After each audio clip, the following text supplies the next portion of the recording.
ne sais pas quel job faire en freelance, dans quel secteur te diriger, eh ben écoute, cette vidéo est faite pour toi. Je te dis exactement pourquoi ce job-là dont je vais te parler est le meilleur à faire en 2025 et certainement aussi pour les années à venir. Ce job-là, c'est ni plus ni moins qu'être média buyer. Donc c'est expert en publicité en ligne. Expert en publicité en ligne, tu vas aider une entreprise à se développer grâce aux publicités en ligne. Donc tu vas gérer leur publicité sur Facebook, sur Instagram, sur Google Ads, sur YouTube. Tu prépares une stratégie d'acquisition, on appelle ça comme ça, une stratégie de publicité en ligne que tu vas présenter à ton client. Tu vas dire voilà, on cible tel ciblage, des personnes qui sont intéressées par ça. Sur Google, on va cibler tel mot-clé parce que c'est intéressant pour telle ou telle raison. Et ensuite, tu as des plateformes mises à disposition pour aller créer des campagnes de publicité pour mettre les ciblages, les mots-clés, les publicités, donc les visuels, les vidéos, tu écris, etc. Et ensuite, tu peux aller lancer tes publicités. Et derrière, s'ensuit une grosse période d'optimisation pour gérer les campagnes et pouvoir optimiser la rentabilité, donc le retour sur investissement, et également aussi l'objectif final, qui peut être par exemple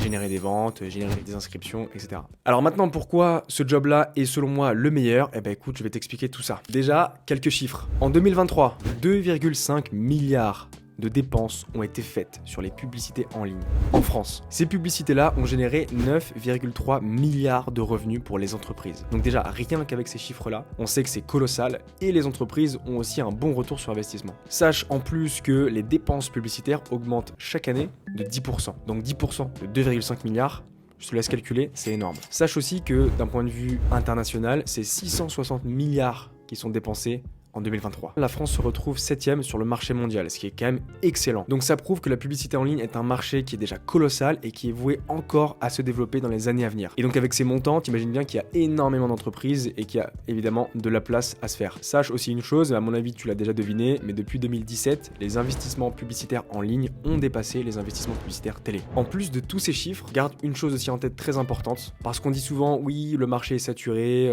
je vais pas me lancer en freelance parce que tout le monde veut se lancer en freelance, ça sert à rien, je vais jamais trouver de clients, blablabla. Ce ne sont que des blabla. Chaque année, il y a 1 million de nouvelles entreprises qui sont créées. Et ces entreprises vont nécessairement avoir besoin d'aide et elles vont faire de la publicité en ligne nécessairement, peut-être pas toutes, mais en partie parce qu'elles ont besoin de stimuler les ventes. Et la publicité en ligne, tu verras, je te l'expliquerai juste après, ça permet de stimuler un maximum les ventes. Comparé au nombre de nouvelles entreprises qui sont créées chaque année, on a 300 000 nouveaux freelance, par exemple, en 2023. Donc, il y a de la place à se faire. Ça fait environ 28,5% de freelance comparé au nombre de nouvelles entreprises. Donc, ça fait dans les grandes lignes un peu plus de 3 entreprises pour un freelance. Donc sur 300 000 nouveaux freelances, imagine la part d'experts en publicité en ligne. Et en plus de ça, si tu rajoutes à ça que 80% des freelances et des agences ne font pas forcément du bon travail, et ça je te le dis en connaissance de cause, et bah sache qu'il y a de la place à se faire. Alors pourquoi je te dis ça? Parce que moi ça fait plus de 4 ans que je fais de la publicité en ligne, j'étais en agence, j'ai fait du freelance, et là maintenant j'ai une agence de publicité en ligne, donc je sais de quoi je parle. D'ailleurs j'en profite pour te le dire, j'ai un accompagnement pour freelance, où j'accompagne les salariés qui veulent se lancer en freelance, ou alors les freelances qui galèrent à devenir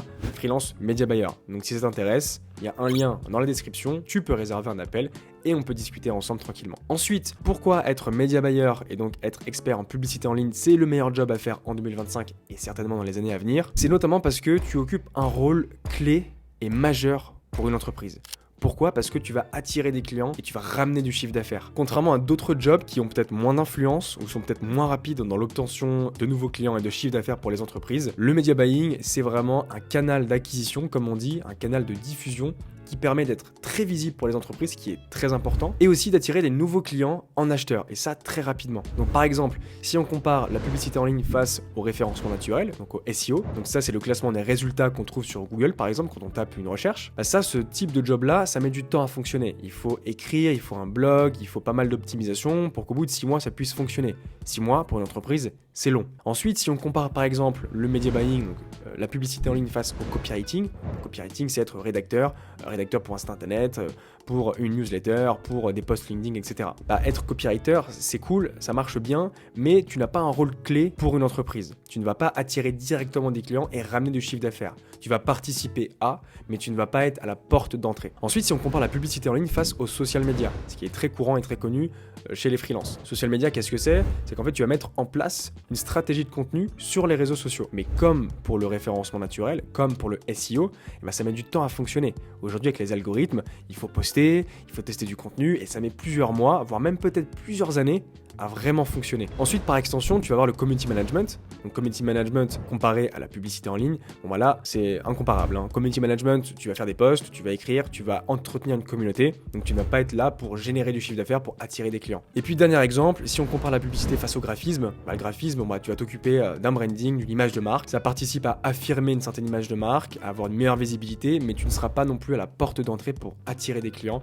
et pour travailler le chiffre d'affaires d'une entreprise. Donc pourquoi est-ce que c'est un rôle clé ? Je te l'ai dit en partie, parce que tu as un rôle majeur sur l'obtention de nouveaux clients, sur l'obtention du chiffre d'affaires pour développer une entreprise en fait. Tu es un catalyseur. Donc non seulement tu peux mesurer les résultats, tu peux avoir des chiffres qui remontent sur les plateformes, et tu peux aussi mesurer l'impact que tu as au niveau des résultats sur une entreprise. Moi je te parle d'une expérience personnelle, j'ai accompagné une entreprise, c'est un centre de soins sur Paris qui s'est développé à une vitesse grand V grâce aux publicités et donc grâce à moi. On a commencé à travailler ensemble, l'entreprise dépensait environ 3 000 € par mois sur Facebook Ads. À ce moment-là, on faisait environ 30 réservations par mois.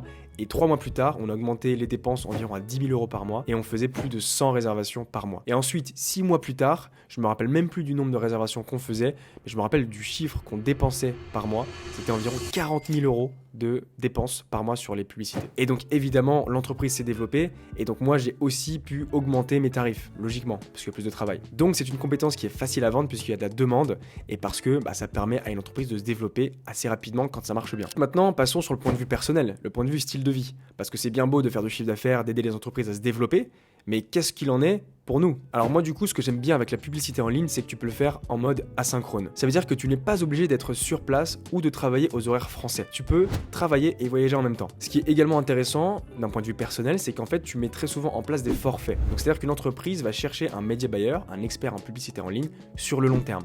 Donc tu peux mettre en place un système d'abonnement sous forme de forfait. Et donc ça ramène de la stabilité au niveau des revenus. Contrairement par exemple au graphisme, où c'est des missions ponctuelles généralement, comme ça peut l'être également en tant que copywriter, en tant que rédacteur. Là ici, en tant que media buyer, tu as un forfait qui tourne tous les mois. Si évidemment tu fais bien ton travail, les clients vont rester. Ensuite, ce que je trouve intéressant, c'est la facturation. La facturation moyenne pour un débutant, elle est entre 500 et 1000 €. Et pour un intermédiaire ou confirmé, c'est 1000 € par mois ou plus. Donc je te donne un exemple, j'ai formé quelqu'un qui s'appelle Lucas, qui aujourd'hui travaille environ 20 heures par semaine et il gagne 3500 € de chiffre d'affaires par mois. Je te donne également un autre exemple d'une fille que j'ai formée qui s'appelle Roxane, qui elle aujourd'hui travaille 2 jours par semaine seulement et elle gagne 2000 € par mois. Alors attention, ça dépend de comment tu es formé, ça dépend aussi de ton niveau. Garde en tête que si tu es débutant, donc j'irai après 3-5 mois, après une formation, tu peux gagner entre 2000 et 3500 € par mois, ce qui est déjà excellent après seulement 3 mois. Ensuite, pour un salaire niveau je dirais intermédiaire, c'est entre 6 mois et 1 an après une formation. Là, tu peux espérer gagner entre 4000 et 5000 €. Ensuite, un salaire niveau expert, donc ça c'est après 1 an ou 2 d'activité, là tu peux espérer gagner plus de 6 000 € par mois. Et je te le dis en connaissance de cause parce que ce que je viens de te dire là en termes de salaire, c'est ce que moi j'ai connu et c'est ce que connaissent aussi les personnes que je forme. Pour moi, le dernier critère qui fait que ce job est l'un des meilleurs, si ce n'est le meilleur pour moi, c'est la barrière à l'entrée. En fait, si tu mets une note sur 10, disons que 8, 9 sur 10, c'est des jobs qui sont très techniques, il faut de la connaissance, il faut de la compétence, il faut peut-être un peu d'expérience aussi. Et si tu places des jobs à 1 ou 2 sur 10, c'est des jobs plutôt accessibles, pas besoin d'une grosse connaissance, grosse compétence ou une grosse expertise. Donc par exemple, 1 ou 2 sur 10, on peut mettre community management. N'importe qui peut le faire, c'est assez accessible, tu peux prendre une petite formation, mais grosso modo, dans 1 mois ou 2 après, tu peux te lancer et c'est plutôt simple. Et donc, tu as plus de concurrence et c'est aussi moins demandé parce que community management, comme je l'ai déjà dit précédemment, tu n'occupes pas un rôle clé sur l'obtention de nouveaux clients ou sur le développement du chiffre d'affaires d'une entreprise. Et ensuite, sur des rôles qui avoisinent les 8-9 sur 10, là, il faut de la formation. Voilà, c'est comme les codeurs, les personnes qui font du tracking sur un site internet, c'est des choses quand même assez complexes. Là où le media buying se trouve à 5 sur 10, dans le sens où c'est pas non plus le job le plus simple à faire. Il faut quand même de la qualité, il faut une qualité analytique, il faut une qualité technique, il faut être commercial, il faut aussi être créatif un minimum, mais ce n'est pas non plus au niveau d'un développeur, au niveau d'un expert tracking site internet. Tu n'as pas besoin de faire des lignes de code ou quoi que ce soit. Donc c'est aussi assez accessible. À partir du moment où tu comprends comment fonctionne dans les grandes lignes le marketing digital, tu peux exercer en tant que média buyer. Et moi je te le dis, j'ai accompagné des personnes qui partent de zéro, qui n'ont jamais touché à ce milieu-là et qui aujourd'hui sont média buyers. Donc dans l'idéal, pour faire ce métier-là, il faut avoir une bonne formation pour éviter de tomber dans les, comme je te l'ai dit, 80% de freelance ou d'agences qui font mal leur travail. Et puis l'idée, c'est aussi de pouvoir se lancer assez rapidement pour obtenir cette stabilité et ces revenus. Donc c'est pour ça que moi j'ai lancé un accompagnement pour freelance et qui plus est pour freelance média buyer. Donc si ça te tente, si ça te chauffe, réserve un appel avec moi, le lien est dans la description. Je ne mords pas, on va juste discuter pour voir ce qu'on peut faire avec toi et comment on peut avancer ensemble. Voilà, j'espère que cette vidéo t'aura plu, j'espère qu'elle t'aura bien aidé. N'hésite pas à t'abonner et on se retrouve très bientôt. Ciao.